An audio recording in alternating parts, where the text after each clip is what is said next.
One of the highlight scenes of Hands Through Face would be a scene with Cassandra's hands going through Mr. Paradox's face. You literally see every pore on his face. It's fantastic effects, very, very cringeworthy. In our development process, we played with different skin thicknesses, and I liked it thinner because we actually want to start seeing the details of her like knuckles in his skin. There's definitely a skull in those heads, and she definitely works around it. And then when the fingers go over the eyeballs pop out, and it's great.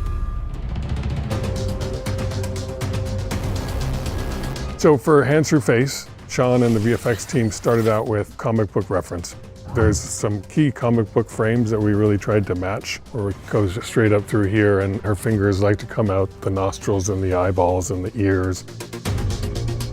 Whenever we are replacing limbs or replacing faces, we'll often put tracking markers on.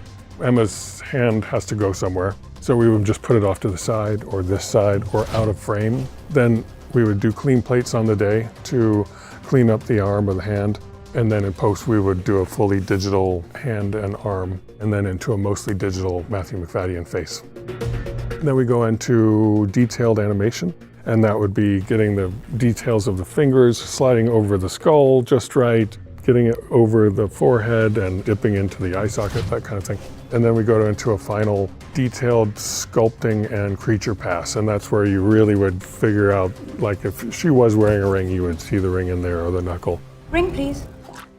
Oh my God. Our heroes go to Cassandra's lair twice. The first time they go, that's when Cassandra meets them all and when she puts her hands through Deadpool's face. The second time they go, we call it the assault, and it's the big battle near the end of the movie. That's when Wolvie gets his hands through face routine. What's going on in here?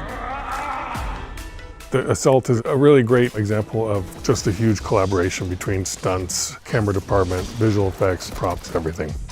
For a superhero movie, we tried to keep the whole movie fairly grounded. Whenever we can do live action stunts, we do them always as much as we can.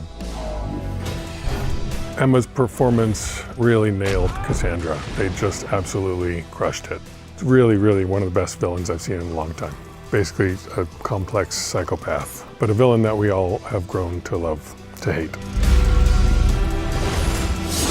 Boys are so silly.